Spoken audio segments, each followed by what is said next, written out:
no kwita ku mutekano wacu n'uw'abadukikije. Buri wese afite uruhare rukomeye kugira ngo tugere ku ntego zacu.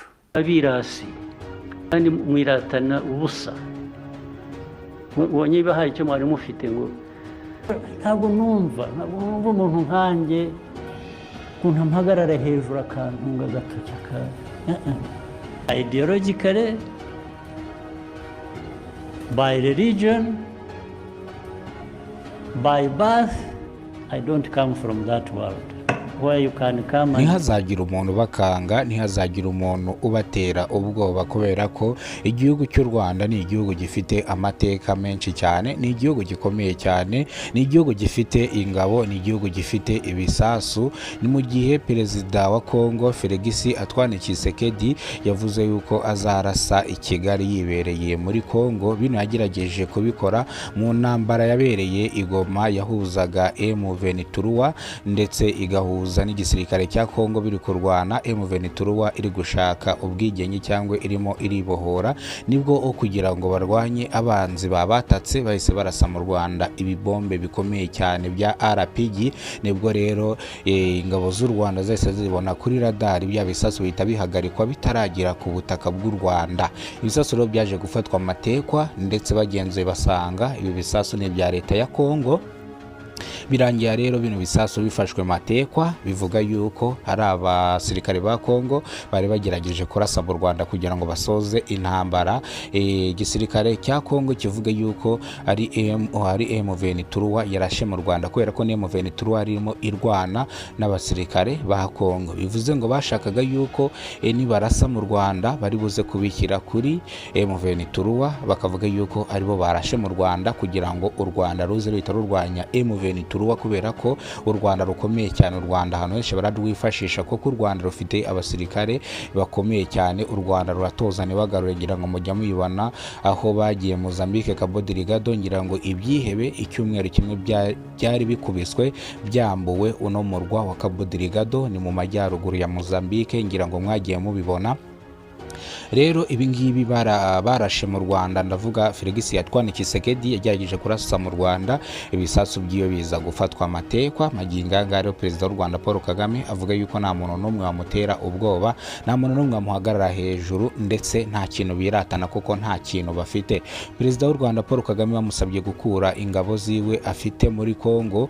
Perezida w'u Rwanda Paul Kagame avuga yuko nta ngabo afite muri Kongo, mu burasirazuba bwa Kongo, ahubwo yemerera yuko afiteyo ingabo ku mupaka uhana imbibi na Kongo. Afiteyo ingabo ziba zihari zicunga umutekano ndetse n'uburinzi bukomeye cyane. Nibwo perezida w'u Rwanda Paul Kagame amusabye gukura ubwo burinzi afite buhambaye cyane ku mipaka ihuza u Rwanda na Kongo. Avuga yuko ibingibi atabikora, impamvu izi ntwaro ziba ziri ku mupaka ni ukugira ngo umwanzi namwataka amwivune byihuse, n'abagerageje gufata cyangwa kurasa mu Rwanda ibisasu byabo bifatwe matekwa, kugira ngo hatagira uhungabanya umutekano w'u Rwanda cyangwa akaba yarasa mu Rwanda akangiza abaturage cyangwa hagapfa abaturage. Perezida w'u Rwanda Paul Kagame kugira ngo ahubwo akureyo abasirikare yahise yoherezayo n'abandi, ahita ashyirayo izindi ntwaro. Perezida w'u Rwanda akaba n'umugabe mukuru w'ingabo z'u Rwanda avuga yuko abanzi be abazi uko bahagaze, kubera ko nawe ari umusirikare, abazi tirinki z'abanzi be, abazi uburyo ki yabivuna, abazi uburyo ki yanabirinda, abazi n'uburyo ki yabatwara. Bityo rero yumvise hari ikibaye ku mupaka ahita ajyana uburinzi bukomeye cyane kugira ngo ako kanya umwanzi namwataka birangire amwivunnye. Ese ni bande bamubwiraga ngo ubu bwirinzi abukure ku mupaka? Ni mu gihe Donald Trump perezida wa Amerika yahamagaye bano ba perezida bombi mu nama yabereye Washington DC, abasaba gusinya amasezerano y'amahoro, ibihugu bigahahirana bikagenderana ndetse bagakora muri bimwe bumvikane Washington DC. Ariko ibi ntabwo byigize bishyirwa mu bikorwa. Perezida w'u Rwanda Paul Kagame avuga ko Felix Antoine Tshisekedi atigize ashyira mu bikorwa ibyo yasinyiye Washington DC, na perezida w'u Rwanda nawe yanga kubishyira mu bikorwa kubera ko yabonaga yuko naramuka akuye ingabo ziwe ku mipaka n'ubwirinzi bwe ku mipaka bizarangira Felix Antoine Tshisekedi amugabyeho udutero 10, bikarangira rero atamwivunnye akamwicira abaturage benshi bari ku mupaka. Kandi ibyo perezida w'u Rwanda Paul Kagame Kagame ntago yakwigera abikora koko akunda abaturage be, ntago yakwigera akuraho uburinzi afite ku mupaka. Perezida w'u Rwanda Paul Kagame akaba n'umukabe mukuru w'ingabo z'u Rwanda avuga yuko mu gihe Felix Antoine Tshisekedi yashyize mu masezerano basinyiye Washington DC yabahuje ari abaperezida bombi ari babiri bayobowe na perezida wa Amerika Donald Trump, ndetse bemera gusinya amasezerano, ariko mu gutaha amasezerano ntiyashyirwa mu bikorwa, ahubwo Felix Antoine Tshisekedi we akishyiramo yuko ngo M23 ari ingabo z'u Rwanda zagiye muri Kongo guhirika ubutegetsi bwe, ariko perezida w'u Rwanda Paul Kagame akabihakana yivuye inyuma, ndetse M23 yasabye ko baganira na perezida wa Kongo Felix Antoine Tshisekedi. Felix Antoine Tshisekedi abyanga, abitera utwatsi, yanga kuganira na M23, avuga yuko ataganira n'ibyihebe bishaka guhirika ubutegetsi. Baramwihorera bakomeza bafata uduce dutandukanye.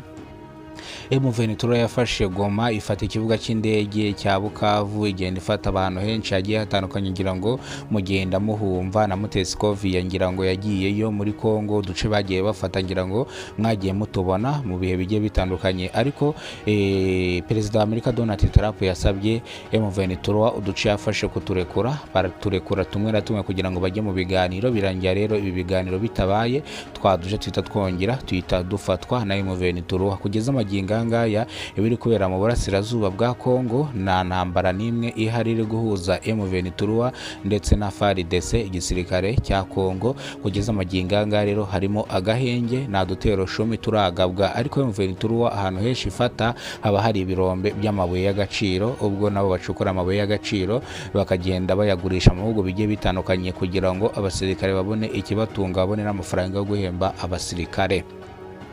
Ngayo nguko rero ibyo ni biri kubera mu burasirazuba bwa Kongo. Reka tugaruke mu gihugu cyacu cy'abaturanyi cy'u Burundi.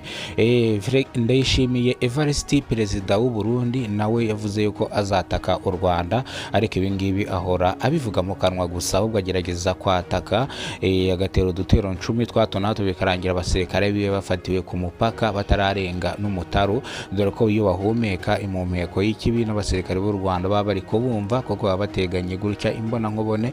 Ikosa rimwe bakoze bambuka umupaka baza ku mupaka w'u Rwanda bahita bafatwa amatekwa, bakahita batabwa muri yombi. Ejo bundi hari abasirikare baherutse gupfira ku mupaka, nako hari abaturage baherutse gupfira ku mupaka ari babiri bishwe n'igisirikare cy'u Burundi. Abaturage rero babiri bapfuye urupfu rubi cyane, ariko kugeza amagingo aya ngaya u Burundi bwabajijwe impamvu aba basirikare bishwe, bavuga yuko nabo batazi uburyo kibita by'Imana, ariko ikigaragara cyo ni abarundi bashaka gusoza intambara. Ngira ngo akenshi na kenshi muzi ko ku mupaka n'ubundi abarundi bakunda kwiyenza bohereza abasirikare ngo mugende muneke, bikarangira bafashwe. Rero ntago ibi ngibi byabo bazabihoramo.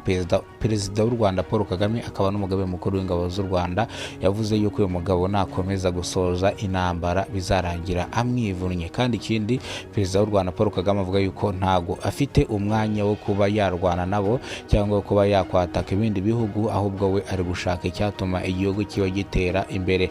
Muribuka yuko aherutse kujya muri Tanzania kuvugana na perezida wa Tanzania ku bijyanye n'imicururize, kugira ngo bakorane kuzamura ibihugu byabo bombi mu bihugu by'ubuhahirane, ubucuruzi, ubwikorezi.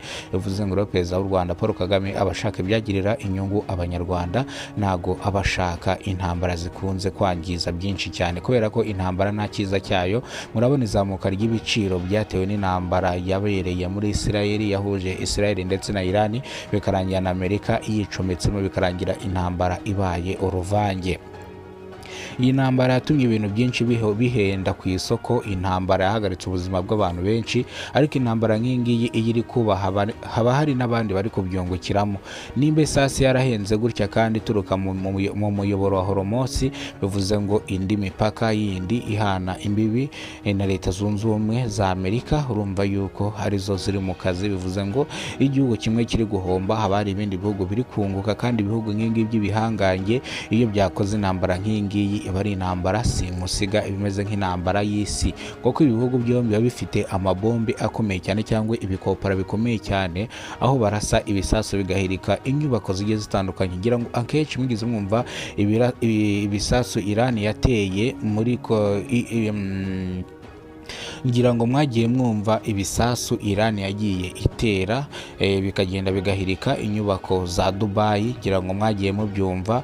Ngira ngo rero ibi bisasu biba ari simusiga. Ngaho nguko rero aya niyo makuru twabageneye yasohotse mu byanditswe cyangwa yasohotse mu byatangajwe n'ibinyamakuru bigiye bitandukanye byandika inkuru, twebwe tukazisesengura. Reka tubifurize umunsi mwiza, tubabwire ngo Imana ikomeze kubarinda.